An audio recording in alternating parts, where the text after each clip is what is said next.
중요한 거는 이거예요. 지금 내란 세력이냐 아니냐를 우리가 가늠할 수 있는 그 뭐랄까요 기준? 예. 그거는 윤석열의 대통령직 복귀를 원하냐 안 하냐. 원하냐 원하지 않냐. 그렇지. 그걸로 다 알 수 있는 그렇죠. 거예요. 지금 최상목 대행이 만약 이것을 공표하지 않는다면 예.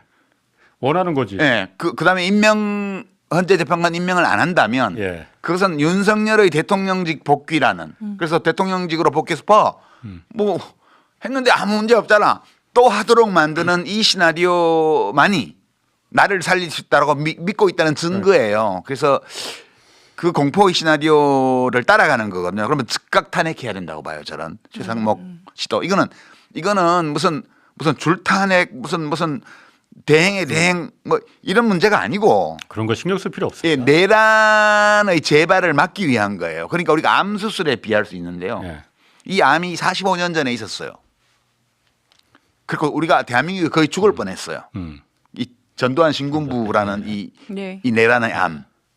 그래서 이게 막 중증으로 진행됐다가 이제 YS 대통령 때 들어와서 이걸 도려냈습니다. 예. 암 부위를 도려내고 예. 그 암이 어디서 발생했는지를 찾아서 하나회라는 그 정치군부 집단을 도려내고 예. 그런데 그 암이 다 사라진 게 아니었던 거예요. 아. 사회 곳곳에 다시 조금씩 잔류한 이 암세포들이 쭉 있다가 예. 윤석열이라는 인물을 중심으로 검찰의 권력을 검찰이 하나회 같은 역할을 하고 그래서 이 검찰 독재 정권이라는 형태로 이 암이 다시 재발했던 거예요. 그러니까 45년 만에. 예. 그랬다가 다행히 우리의 면역력이 그때부터는 커져가지고 예. 조기에 이 국회가 계엄 해제 결의를 하고 이렇게 해서 이 암이 다른 신체 장기를 다 망가뜨리는 수준까지 안 간 상태로 지금 암 수술을 진행하고 있는 거예요. 근데 암세포 어느 세포가 암세포인지 구분하기가 되게 어려워요. 맞아요. 이게 실제 암세포도 항암제가 들어오면 이제 항암제가 표적으로 설정을 해서 가잖아요. 또는 우리의 면역세포가 특정한 특징을 가지고 있는 세포를 암세포로 인식해서 대식세포가 잡아먹는다든가 그다음에 이 항암제가 공격을 한다든가 이렇게 하는데 얘들이 그 표식을 감추고 정상세포인 것처럼 딱 위장해서 또 살아남아요. 예. 지금 우리가 이 한덕수 씨는 암세포인지 아닌지 긴가민가 했는데 스스로 암세포임을 드러낸 거예요. 그러니까 그 특징이 뭐냐면 윤석열의 복귀 시나리오에 부합하는 행동을 하면 그거의 신호예요. 그러니까 이거는 최상목 씨가 어떤 일을 했는지 우리가 알 수 없지만 윤석열의 복귀 시나리오에 부합하는 어떤 행동을 하면 그것이 암세포의 징표로 봐야 되는 거예요. 맞습니다. 네. 정확합니다. 네. 그래서 국회라는 이 면역세포 체계가 예. T세포 뭐 예. 대식세포 얘네들이 예.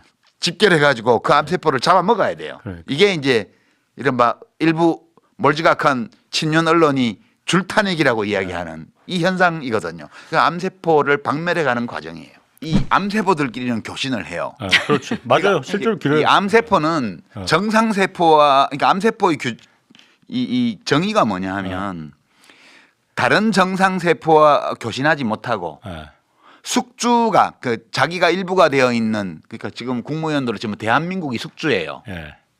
숙주가 죽을지도 모른다는 위험을 무시하고 자기 증식을 목표로 그냥 살아나가는 그런 세포가 암세포거든요. 지금 대한민국이 죽어나가든 뭐든 이게 지금 이 탄핵 국면 어떤 불확실성이 길어져서 그렇지 않아도 지금 비상 상태에 빠져 있는 한국 경제가 죽건 말건 외교가 뭐 아작이 나건 말건 아무 상관없이 오로지 자기 사는 데만 관심이 있고 자기 권력을 유지하는 데만 관심이 있고 자기 권력을 되찾아오는 데만 관심이 있는 집단이 내란 집단이에요. 암세포들. 완전히 암세포입니다. 이게. 네. 이게 얼마나 웃기냐 하면 변호인 있잖아. 변호인. 예. 변호인들도 똑같아요. 지금 보면 그러니까. 김용현 변호인들은 예. 윤석열과 김용현의 범죄 사실을 막 줄줄이 읊었어요. 나와가지고 기자회견을 하면서 지난주에. 예. 웃기잖아요. 그러니까. 막 자백하고 있어. 막 다 자백하는 내용이에요. 전부 다. 뭐 그러면서도 자백인데 그게 뭐 잘못된 건데. 그렇죠. 맞아요. 그래서 작가님께서 며칠 전에 그 다른 방송 나가셔서 밤잠을 못 자는 분들이 많다고 하셨잖아요. 저도 그 중에 한 명이고 그걸 보다 보니까 정상적인 이 시민분들은 일반적인 시민분들은 도무지 지금 저게 무슨 얘기를 하는 건지 화병이 나는 거예요. 자기들끼리는 교신이 돼요. 자기들끼리만 그러니까 내란 세력끼리는 교신이 되고요. 그 나머지 정상 세포들하고는 교신이 안 되는 거예요 지금. 그래서 이 암종을 도려내는 작업을 하고 있고, 그다음에 우리가 어느 것이 암세포인지를 알아보기 위해서 지금 촉각을 곤두세우고 보고 있는 거예요. 그래서 오늘 체포영장이 나오는 게 되게 중요하다고 저는 봐요.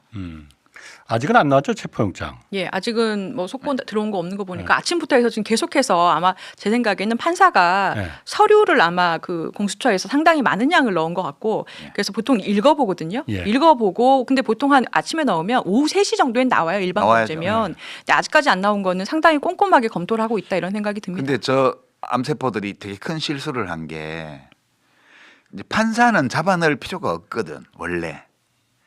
이번에 하여튼 그쵸. 현직 판사를 갖다가 예. 박정희 전두환도 판사는 그렇게 건드리지 않았어요. 왜냐하면 판사들은 분위기만 이렇게 얼러도 알아서 협조를 되게 잘하거든요. 그러니까 판사를 존중해서 판사를 데려다 고문하고 이런 걸 안 한 게 아니고 필요성이 없었어요. 예, 판사는 굳이 안 그래도 돼요. 판검사들은 그저 대우 잘해주고 이렇게 분위기 만들면 그냥 다 따라오고, 그다음에 뭐 50대 전두환 때 이런 때는 방청석에 안기부 요원이 나와서 이렇게 수첩에 막 적고 있으면 판사들이 알아서 다 딱딱 정찰제 판결 뭐 하고요 하고 전두환 뭐 타도하자 이렇게 한마디 외치면 징역 3년 2년 딱딱 줬어요. 굳이 할 필요가 없는데 이번 암종은 너무 난폭해. 그리고 감정이 너무 실렸어. 그래가지고 실렸잖아요. 아니 이재명 무죄 1심에서 줬다고 해서 그 판사 잡아오라 그러고 막 저 대법원장, 대법원 판사, 막 선거관리위원장 이런 판사들을 막 잡아들이라고 명단에 넣었잖아요. 그래서 원래 처음에 대법원에서 가만히 있다가 그 체포조에 그 이재명 무죄 판사 이름이 들어가 있다라는 그 기사를 보고서 바로 입장 냈지 않습니까? 그렇죠. 아니, 이런 일이 있어서는 안 된다. 국민의 인권이 짓밟힐 때는 말을 안 해. 그럼 판사에게 위해를 가하면 곧바로 입장을 내요. 그게 우리나라 법원이거든. 근데 그걸 잘못 건드린 거야. 그러니까 건드리면 안 되는 걸 건드린 게 아니고 건드릴 필요도 없는 걸 건드려 가지고 지금 화를 자초했어요. 그래서 평소에는 이 항암세포로 작용을 안 하던 법원이 이번 내란 사건에서는 항암세포처럼 움직이고 있는 거예요 지금. 그래서 저는 체포영장이 나올 걸로 봐요. 예, 이거 한번 좀 물어보고 싶어요. 어쨌든 아까 45년 만에 다시 험한 꼴을 당했다고 했는데 45년 동안 우리가 나름대로 민주주의 우등생이라고 우리 스스로만 그렇게 생각한 건지는 아니었고 다른 나라들도 다 그렇게 평가를 했잖아요. 한순간에 정말 한 2년 반 동안에 순식간에 무너져 버렸잖아요. 그 공고했다고 우리가 믿었던 그 한 벽돌 한 장 한 장 쌓아 올렸다고 믿었던 그 우리의 민주주의가 한꺼번에 무너져 버렸잖아요. 안 무너졌는데요. 어쨌든 2년 반 동안 무너진 거 아니에요. 그래도 지금 다시 그걸 복원하고 있지만은 2년 반 동안에 그걸 갖다 미치광이 한 명이 그 체계를 갖다가 흔들어 버린 거 아니에요. 그리고 실제로 흔들린 거 아니에요. 안 흔들렸나? 흔들리긴 흔들렸는데 부서지지는 않은 것 같은데 제 생각에는. 왜냐하면 막 흔드는데 안 흔들리니까 계엄령을 발동한 거잖아요. 아니 자기 마음대로 멱살 잡고 흔들 수 있었으면 굳이 군대를 동원할 이유는 없죠. 그러니까 이게 그 국민들의 판단이 그 지난번 총선은 그러니까 4년 전 총선은 야당 때 졌지만 금년 4월 총선은 여당으로서 참패한 거잖아요. 지난번만큼. 그러니까 민심이 윤석열을 외면했잖아요. 대통령으로 뽑아줬는데 무려 1,700만 명이나 찍어가지고 뽑아줬는데 2년 만에 완전히 큰 패배를 안겨줬잖아요. 집권당에다가. 그러면 보통은 그러면 아 내가 잘못했구나 이게 이제 국민들을 위해서도 그렇고 나를 위해서도 그렇고 예를 들면 여론에 따라서 잘해야 되겠다 이렇게 생각하는 게 보통 정상적인 거죠. 근데 이 사람은 총선이 부정선거야.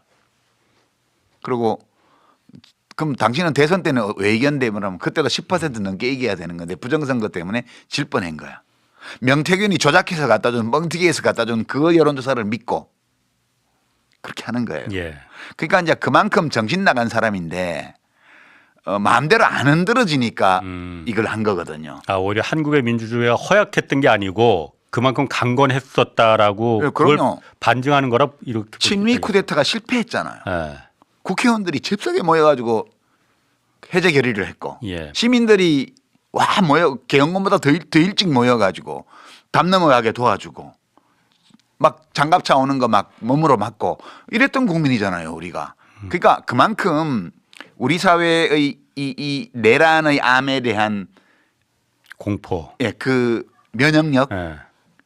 그리고 그걸 알아보는 어떤 각성의 능력 예. 이런 것들이 커진 거예요. 오늘 아침에 그 뉴스공장에 나왔던 그 젊은 분 30대 그 장갑차 막았던 분 그분 보니까 고향이 혼자 사는 모양인데 밥 줄 사람이 없으니까 가서 고향이 집 사더라고. 그 30 뭐 예, 후반대 33살. 남성분이고 직장인이라고 하죠. 예, 먹이하고 물하고 잔뜩 주고 왜냐하면 자기가 잡혀갈 죽을지도 수 모르기 있으니까. 때문에 예. 최대한 고양이를 위해서 해주고 나와서 몸으로 막은 거 아니에요.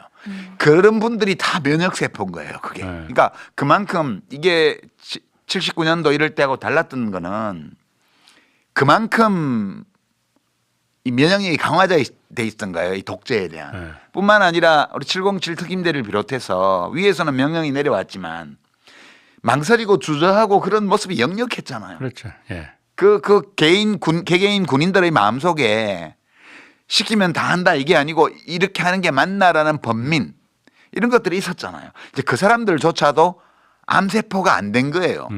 일부는 뭐 험한 말 하고 이랬지만 대부분은 약간 의심스러운 그렇지. 합법성이 의심스러운 명령에 대해서 주저하고 망설이고 예. 이렇게 했단 말이에요. 예. 이런 게 다 면역력이 커진 거거든요. 그러니까 우리가 한 번 판단 잘못해가지고 딱 한 번이에요. 총선은 다 정상적으로 했어요. 대통령 선거 한 번이에요.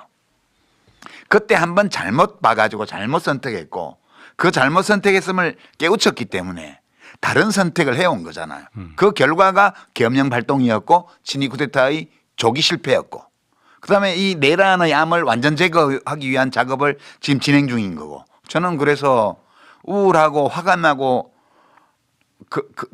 그렇지만 건강한 사람도 암에 걸려요. 건강한 사람도 암에 걸릴 수 있어요. 그러나 기초 체력이 없고 모자라고 이러면 그 암 치료를 못 견디거든요. 암 치료가 힘들기 때문에 그 암을 치료하는 과정에서 오는 신진대사의 마비, 혼란, 예. 면역력의 감퇴 이런 것을 못 견디고 그 쓰러지는 경우가 많습니다. 근데 이게 기초가 튼튼한 사람은 그 항암제의 도움을 받아가면서 그거 이겨내요. 그러니까 우리는 한국 사회가 괜찮은데 일시적으로 암이 발병을 한 거예요. 면역 세포들이 튼튼했다 이거죠. 네, 그래서 아. 한때 잠깐 이게 암이 아닌가라고 아. 잘못 생각해서 이걸 키웠다가 스스로 지금 이걸 극복해 나가는 과정이라고 저는 생각해요. 그래서 저는 자부심을 갖고 있습니다. 우리 사회에 대해서.